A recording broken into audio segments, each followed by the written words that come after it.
फूल वे पूजा के समय तक न ला सके। पंडित बाबा इंतजार में थे, चिंता में पड़ गए कि पूजा का समय आ गया। ठीक है, जो ठाकुर की इच्छा में अशुद्ध अवस्था में तो फूल नहीं ला सकता हूं ठाकुर की सेवा के लिए।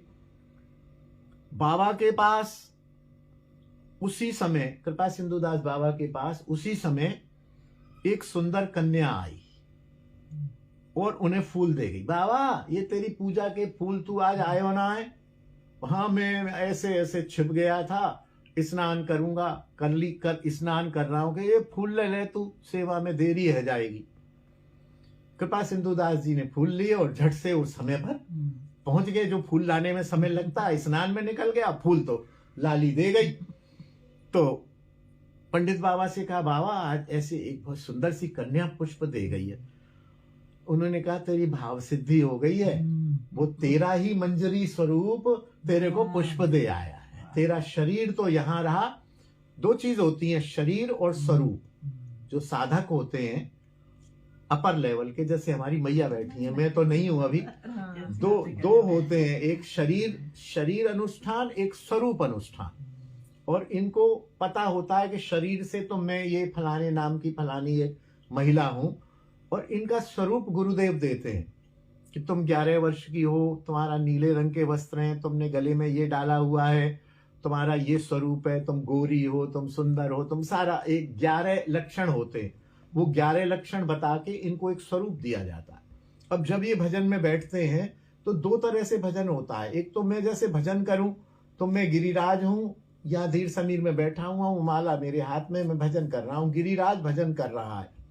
दूसरा होता है मंजरी भाव से, भजन करते करते करते करते मेरा आवेश मंजरी भाव में चला जाता है और मैं अपने आप को उस समय जो मेरे को गुरुदेव ने बताया है उस मंजरी रूप से, उसको कहते हैं स्वरूप से भजन करना, इसको कहते हैं शरीर से भजन करना। तो कृपा सिंधुदास बाबा का शरीर तो छुप गया हरिजन से, और वो तो शरीर तो स्नान करने चला गया, लेकिन वो जो पुष्प सेवा करते रहे होंगे वो अपने मंजरी भाव से करते रहे होंगे, तो उनका मंजरी भाव अलग से प्रकट होके वहां से पुष्प ले आया और उस मंजरी स्वरूप नहीं, उनके शरीर को वो पुष्प दे दीजिए। ये सिद्धांत, ये रहस्य इसमें, भैया ठीक कह रहा हूं मैं? ये इस प्रकार से।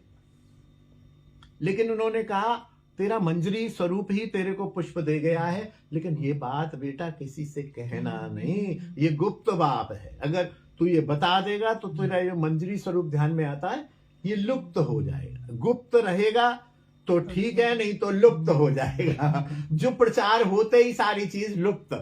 मैं कहता हूं ना कि 12 वर्ष तक कठिन भजन करते हुए यदि कोई आता है तो यहां आते ही उसको दो मार्ग मिल जाते हैं। एक मार्ग मिल जाता है प्रसिद्धि का, सेलिब्रिटी का, सिद्धियों का। कह दिया जाओ खुश रहो, तुम्हारे लड़का होगा तो लड़का हो जाता है, जाओ तुम्हारा मुकदमा ठीक हो जाएगा, जाओ तुम भजन करो, जाओ तुम्हारा कल्याण होगा। एक तो ये मार्ग चला जाता है और वो सेलिब्रिटी बन जाता है, मशहूर हो जाता है। और एक जाता है एकांत भजन का मार्ग। यहां आने पर साधक भटकता है, बहुत कम साधक, क्योंकि माया भी भगवान की शक्ति है और भक्ति भी भगवान की शक्ति है। दोनों शक्तियां लड़ती हैं कि अरे तू कैसे ले जाएगी, तू कैसे ले जाएगी, मैं ले जाऊंगी, मैं ले जाऊंगी।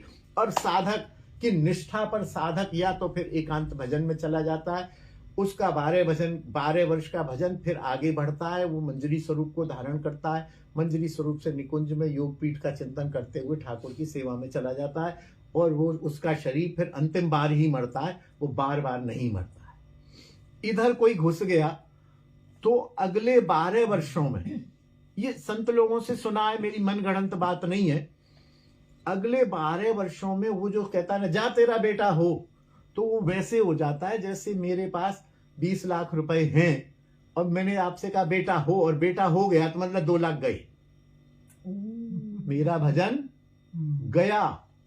मैंने आपके सिर पे हाथ, बड़े बड़े संत कहते हैं कोई एक तो प्रणाम मत करने दो किसी को, लेकिन आजकल के समय में बड़ा कठिन है। फिर कहते हैं चलो प्रणाम करे, पैर मत छूने दो। फिर कहते हैं चल पैर भी छुए तो उसके हाथ धुलाओ, और पैर भी छुए तो उसके मस्तक पर हाथ रख के कभी आशीर्वाद मत देना, जाओ भक्ति बढ़े, जाओ कृपा हो, जाओ आनंद हो, बोले तुम्हारी पूंजी घटती चली जाएगी। तो जब सिद्धि में पढ़ जाता है उसकी बातें तो सच होती हैं। अब देखिए बड़े संत बन गए कि जाओ तुम्हारे पुत्र होगा, तो आदमी तो आप समझिए समझ जाएगा महाराज जी के कहने से पुत्र हो गया। तो आने वाले 12 वर्षों में ही उसकी जो भी 12 वर्ष की साधना है वह शून्य हो जाती है धीरे धीरे धीरे धीरे। इस बीच कहीं किसी संत की कृपा हो गई तो वहां से लौट लेता है। ऐसा देखा गया कि कई संत माया के प्रसिद्धि में सेलिब्रिटी में भटक गए, किसी संत की कृपा हुई तो वहां से लौट लिए और गुप्त हो गए, एकदम गुप्त हो गए। यहां एक आश्रम है बहुत बड़ा, एक डॉक्टर आए, सन्यासी बने, दीक्षा ली, मंदिर में रहे, उनके गुरुदेव पधार गए। गुरुदेव पधार गए तो उनको वहां का महंत बना दिया गया।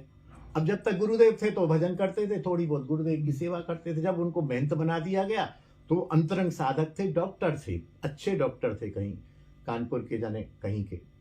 साल 2 साल में वो परेशान हो गए, बोले यार ये क्या चक्कर है, इतना बड़ा आश्रम, कभी सफेदी कराओ, कभी पानी वाला आ रहा है, कभी बिजली का बिल आ रहा है, कभी वो 2 साधक लड़ रहे हैं।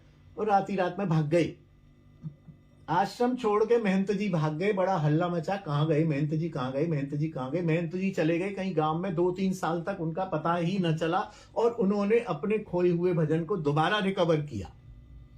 3 साल बाद जब उनका पता चला तो लोग गए, तब तक उन्हें पता चल गया कि यह नया महंत बन गया है।